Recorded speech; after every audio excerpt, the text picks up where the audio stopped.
They had 47 minutes to break the world's most dangerous naval blockade. One Chinese supertanker, dozens of Iranian swarm boats, and two of Beijing's most advanced destroyers against the full might of American naval power. What happened in the pre-dawn darkness of the Strait of Hormuz changed everything we thought we knew about modern naval warfare. Picture this scene. It's 2:24 in the morning. On the radar screens of a US destroyer, dozens of high-speed contacts suddenly appear from the Iranian coastline, like ghosts materializing from nothing. The Chinese supertanker is already forcing its way through the American blockade, and behind it, Islamic Revolutionary Guard Corps swarm boats are splitting up like a pack of hunting sharks. But that's just the surface of what's happening here. To understand how we got to this moment, you need to know what was really at stake. This wasn't just about one oil tanker. The US Navy had imposed a blockade of Hormuz to pressure Iran after the situation escalated sharply. China's response was calculated and brutal. They weren't aiming for an all-out battle with the US Navy. They had something far more sophisticated in mind. Beijing planned to exert just enough force for their tanker to break through, testing American resolve while keeping plausible deniability. Meanwhile, out in the Arabian Sea, a US carrier strike group maintained radio silence, watching everything unfold. The Iranian radar operators were picking up weak sporadic contacts that came in and out of the battle space, too vague to be confirmed, but persistent enough to be worrying.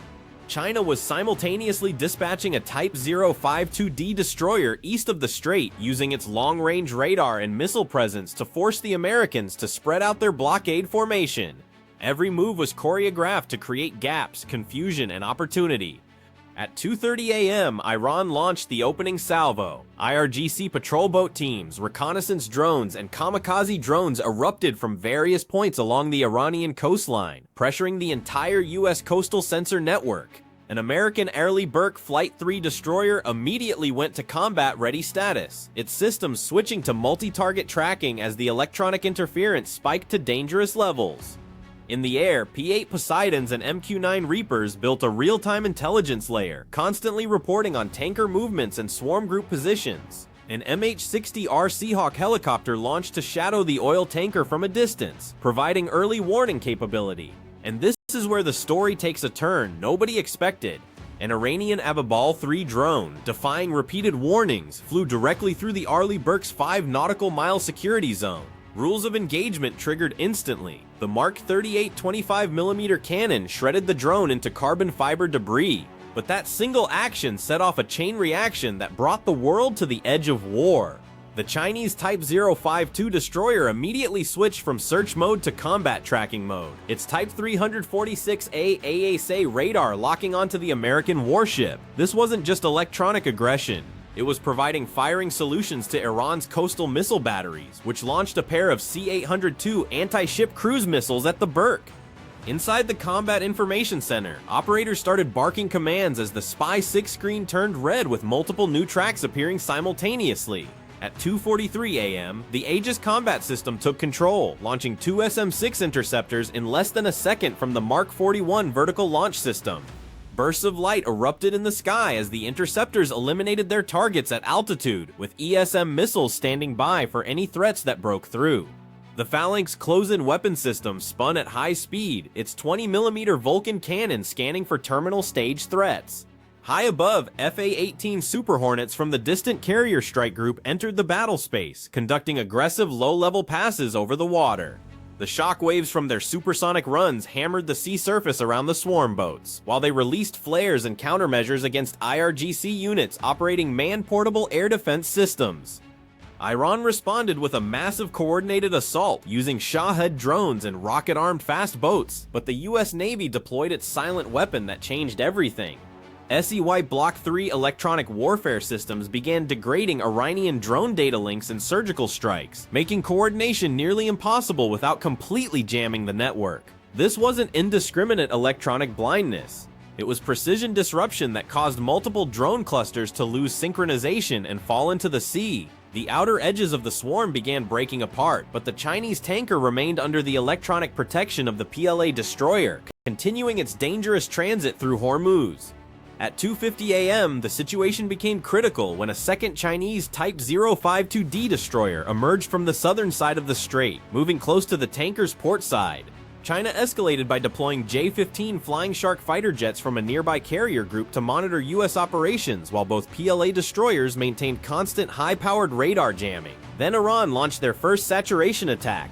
The Burke faced simultaneous threats from swarm drones, fast missile boats, and additional C-802 missiles. The American Combat Information Center lost clarity of the battlefield as targets overlapped and multiplied exponentially. Now here's the part that should make you angry. At 2:56 a.m., the overwhelming assault finally began penetrating the defensive shield. Although SM-6 interceptors and the close-in weapons system neutralized most incoming threats, one Iranian suicide drone launched from a civilian fishing vessel in the middle of the outer defense layer slipped through undetected. The drone struck near the superstructure, damaging satellite communications antennas and tactical data links, severely limiting the Burke's ability to communicate with the rest of the fleet. With communications disrupted and electronic cover from the PLA destroyers in place, the Chinese tanker shut off its AIS transponder and accelerated through the gap created in the blockade line. The US Navy network struggled to resynchronize while the Burke dealt with damage control and remaining missile boats. The Chinese supertanker made a high-speed dash for the open waters of the Arabian Sea. By 3:05 a.m., the American blockade line stood on the brink of failure. The Chinese Type 052D destroyer at the mouth of the strait recognized that the Arleigh Burke was struggling with damage control and communications loss. It launched a pair of YJ-18 supersonic anti-ship cruise missiles. These weapons are particularly dangerous because they cruise at subsonic speeds to conserve fuel, then accelerate to Mach 3 in their terminal phase. The launch was calculated to force the American destroyer into desperate defensive maneuvers that would divert it from the tanker's escape route. SEWE Block 3 shifted into optimized defense mode, systematically crippling Iranian battlefield coordination sector by sector and slowly destroying their tactical cohesion. At 3:17 a.m., an MQ-9 Reaper maintaining distance from Iranian surface-to-air defense systems like the Khordad-50 penetrated the smoke and electronic interference using its multispectral targeting system. The Reaper detected the Chinese supertanker's heat signature as it attempted to sneak through the blockade gap, immediately relaying high-resolution intelligence data to an E-2D Advanced Hawkeye flying 100 miles away. The Hawkeye served as the aerial battle manager, using this information to resynchronize the broken tactical network. The US Navy began restoring its common operational picture by circumventing jammed satellite communications and switching to anti-jam Link 16 channels. And this is where it gets personal. Those mysterious electronic signals detected earlier in the Arabian Sea revealed themselves as the nightmare scenario for the PLA and IRGC. Two F-35C Lightning stealth fighters from the Carrier Strike Group emerged from the darkness like electronic phantoms. These weren't conventional fighter jets announcing their presence. Their AN/APG-81 ASA radars operating in low probability of intercept mode remained virtually undetectable to Iranian and Chinese radar systems. The F-35C's ability to integrate data from the MQ-9, P-8, E-2D, and Burke into a single coherent kill chain was devastating. Iranian radar operators could only detect ghost signals that appeared and disappeared without establishing stable target locks. At 3:25 a.m., the United States launched a coordinated counterattack that demonstrated the true power of networked warfare. The Burke fired its remaining SM-6 missiles for long-range interception, while MH-60R Seahawks used Hellfire missiles to systematically eliminate Iranian swarm boats at the blockade's outer edges. The F-35Cs functioned as forward sensor and targeting nodes, providing extremely accurate targeting information for beyond-horizon strikes. The stealth fighters vectored F/A-18E Super Hornets for AGM-158 LRASM launches. These missiles autonomously navigated through PLA defenses to strike command and control nodes on the lead Type 052D destroyer.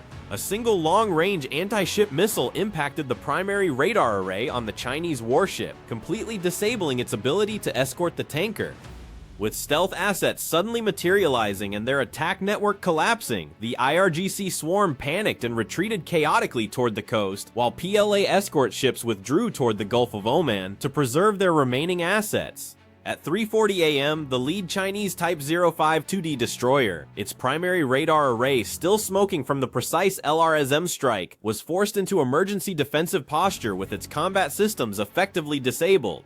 The warship could no longer maintain the electronic shield protecting the tanker. Beijing called for tactical withdrawal rather than risk losing a multi-billion-dollar asset in what was supposed to be a gray zone operation.